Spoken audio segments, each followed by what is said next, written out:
Assalamualaikum warahmatullahi wabarakatuh.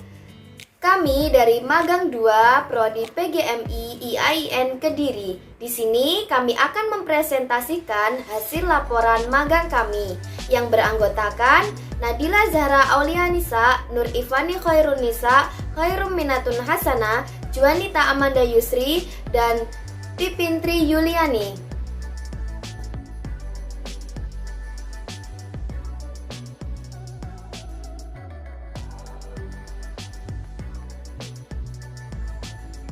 Assalamualaikum warahmatullahi wabarakatuh. Perkenalkan, nama saya Pipintri Yuliani. Di sini saya akan menyampaikan tentang telaah kurikulum dan juga telaah strategi pembelajaran. Yang pertama yaitu telaah kurikulum.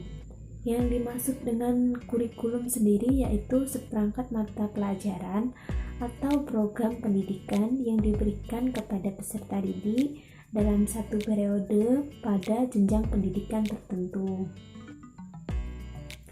Kurikulum di Indonesia seringkali mengalami perubahan dari masa ke masa. Seperti saat ini, kurikulum di Indonesia menggunakan kurikulum 2013 atau yang biasanya disebut K13.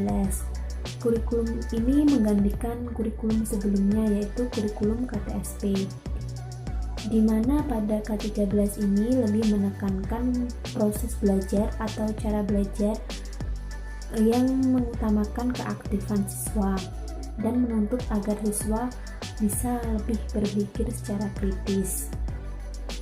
Berdasarkan hasil wawancara kami dengan guru MI Al-Irsyad Al-Islamiyah, diperoleh hasil bahwa kurikulum yang digunakan yaitu K13, di mana pada kelas rendah, kelas 1 sampai 3 menggunakan bahan ajar berupa buku tematik. Dan cara penyampaian materinya pun juga sesuai dengan K13 yang dimana siswa lebih berperan aktif dalam proses pembelajarannya. Sedangkan pada kelas tinggi, kelas 4 sampai 6 masih sama juga menggunakan K13.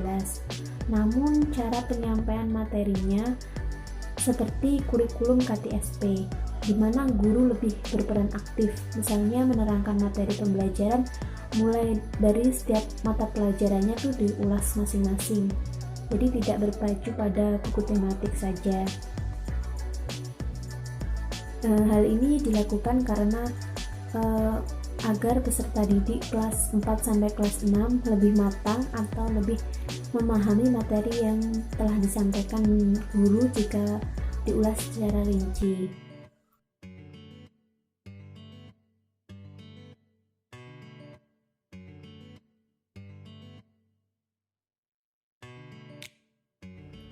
Selanjutnya, saya akan menjelaskan tentang strategi pembelajaran.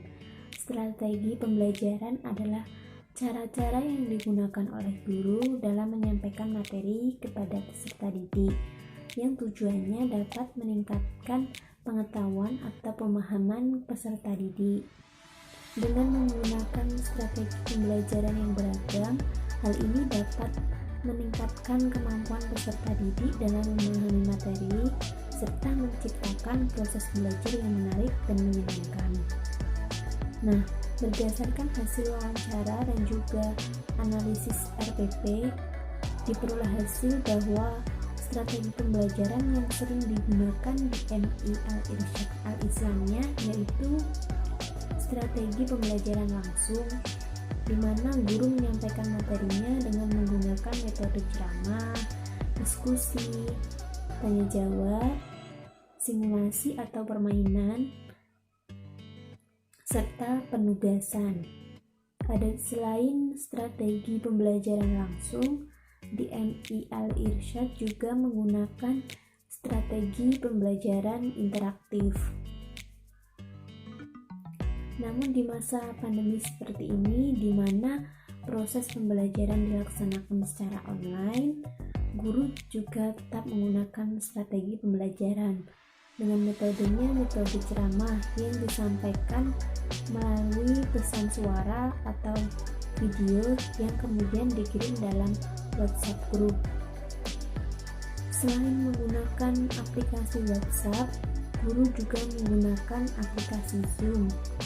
Nah, untuk menambah pemahaman peserta didik, guru melakukan tanya jawab dengan peserta didik melalui aplikasi Google Form, di mana guru membuat pertanyaan atau kuis-kuis singkat tentang materi yang telah disampaikan dan diminta peserta didik untuk mengisi Google Form tersebut.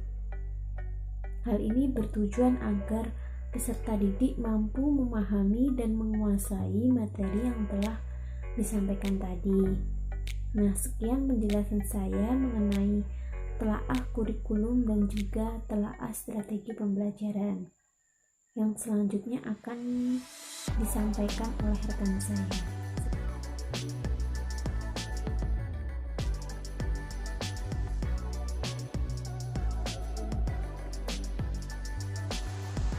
Assalamualaikum warahmatullahi wabarakatuh.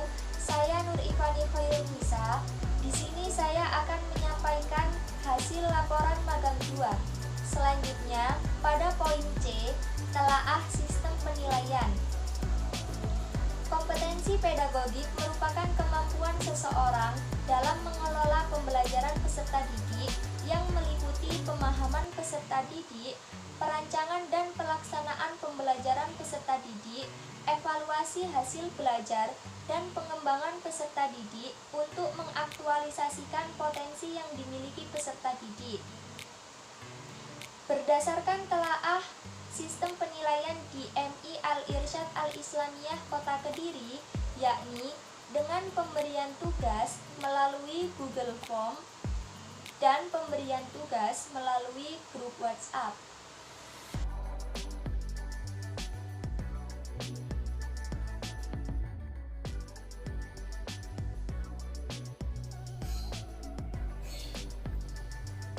Rencana pelaksanaan pembelajaran atau RPP adalah rencana yang menggambarkan prosedur dan pengorganisasian pembelajaran untuk mencapai satu kompetensi dasar yang ditetapkan dalam standar isi dan dijabarkan dalam silabus.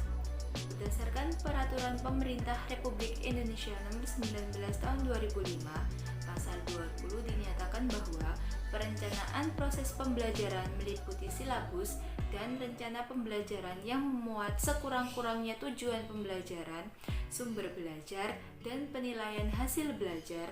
Menurut Permendiknas Nomor 41 Tahun 2007, kompeten RPP adalah identitas mata pelajaran, standar kompetensi, kompetensi dasar, indikator pencapaian kompetensi, tujuan pembelajaran, materi ajar, alokasi waktu, metode pembelajaran, kegiatan pembelajaran, penilaian hasil belajar, dan sumber belajar. Setiap lembaga pendidikan diwajibkan membuat kurikulum sendiri. Begitu juga dengan MI Al-Irsyad Al-Islamiyah Kota Kediri, pendidik membuat kurikulum sendiri yang juga diterapkan kepada siswa dan tidak meninggalkan KIKD-nya. Pendidik juga membuat RPP yang dibuat dalam satu semester. Akan tetapi, dalam pandemi COVID-19 saat ini, pendidik belum terfokus dengan pembuatan RPP. Pendidik difokuskan untuk mengajar pembelajaran online agar pendidik tetap terkontrol dalam menerima materi.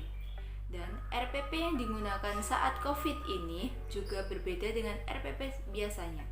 Jika RPP biasanya menggunakan alokasi waktu 1 kali 35 menit, sedangkan RPP darurat dibuat untuk 1 kali 30 menit.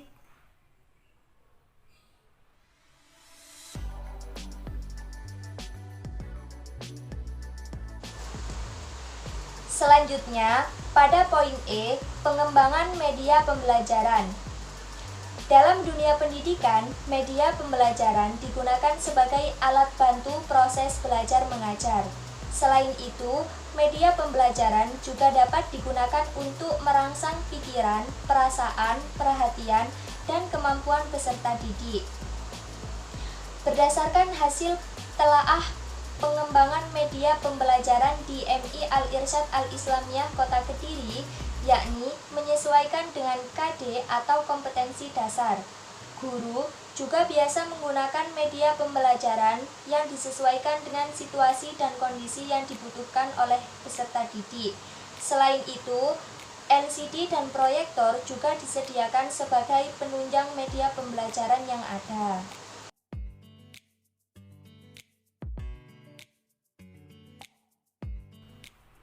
Pengembangan bahan ajar yaitu diantaranya sebagai berikut. 1. Menentukan kriteria pokok pemilihan bahan ajar dengan mengidentifikasi standar kompetensi dan kompetensi dasar. Hal ini dikarenakan dalam setiap aspek KI dan KD, jenis materi yang berbeda-beda dalam kegiatan pembelajaran. Kedua, mengidentifikasi jenis-jenis materi bahan ajar. Materi pembelajaran dibedakan menjadi jenis materi aspek kognitif atau fakta, konsep, prinsip, dan prosedur. Aspek afektif, pemberian respon, penerimaan, internalisasi, dan penilaian, serta aspek psikomotorik atau gerakan awal, semi, dan rutin.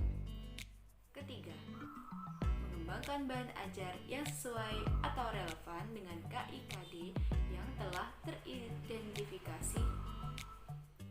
Keempat, mengembangkan sumber bahan ajar. Pengembangan bahan ajar perlu dilakukan secara sistematis berdasarkan langkah-langkah yang saling berkaitan untuk menghasilkan bahan ajar yang bermanfaat. Pengantar seringkali mengabaikan prosedur pengembangan bahan ajar yang telah digunakan dikarenakan berasumsi jika sudah dibuat dengan baik sesuai dengan materi yang diajarkan, maka bahan ajar dapat digunakan secara efektif dalam proses pembelajaran. Padahal ada beberapa langkah yang harus dilakukan penatar sebelum sampai pada kesimpulan bahwa bahan ajar sudah dikembangkan dengan baik serta bahan ajar yang digunakan memang baik. Paling tidak ada 5 langkah utama dalam mengembangkan bahan ajar. Di antaranya sebagai berikut.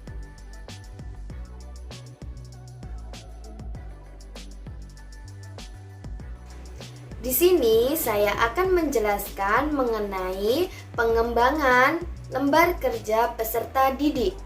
LKPD merupakan kumpulan dan lembaran yang berisikan kegiatan peserta didik. LKPD berfungsi sebagai panduan belajar peserta didik. LKPD juga dapat didefinisikan sebagai bahan ajar cetak berupa lembar-lembar kertas yang berisi materi.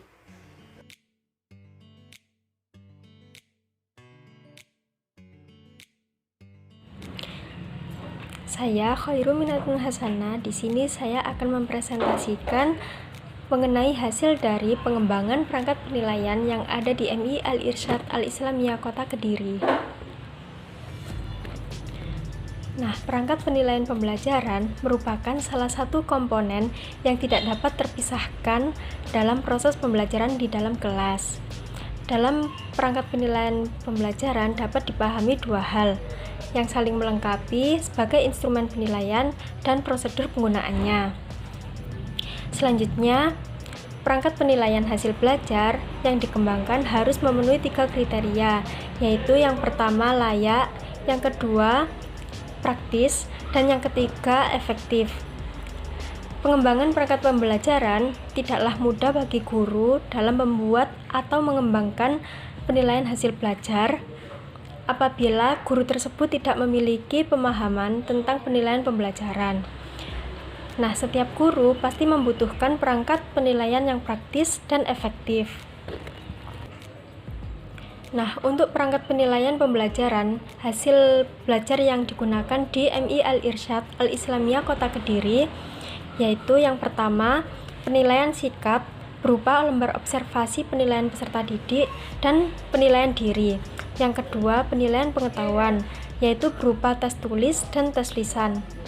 Dan yang ketiga, yaitu penilaian keterampilan, yang berupa penilaian unjuk kerja, penilaian kinerja atau bisa disebut dengan performance. Nah, dari hasil pengamatan yang sudah dilakukan di MI Al-Irsyad Al-Islamiyah Kota Kediri, bahwasannya dalam rencana pelaksanaan pembelajaran atau RPP sudah sesuai dengan kurikulum 2013. Namun, untuk KI, KD, dan indikator tidak dicantumkan dalam RPP, karena RPP yang digunakan sesuai Surat Edaran Kemendikbud Nomor 14 Tahun 2019 tentang penyederhanaan rencana pelaksanaan pembelajaran atau RPP yang hanya mewajibkan 3 komponen saja, yaitu tujuan pembelajaran, kegiatan inti, dan asesmen. Strategi pembelajaran yang biasanya digunakan oleh guru di MI Al-Irsyad Al-Islamiyah Kota Kediri sebagian besar menggunakan scientific learning yang meliputi mengamati, menanya, menalar, mencoba, dan sedangkan untuk sistem penilaian dan perangkat penilaian menggunakan penilaian otentik, meliputi sikap, pengetahuan, dan keterampilan.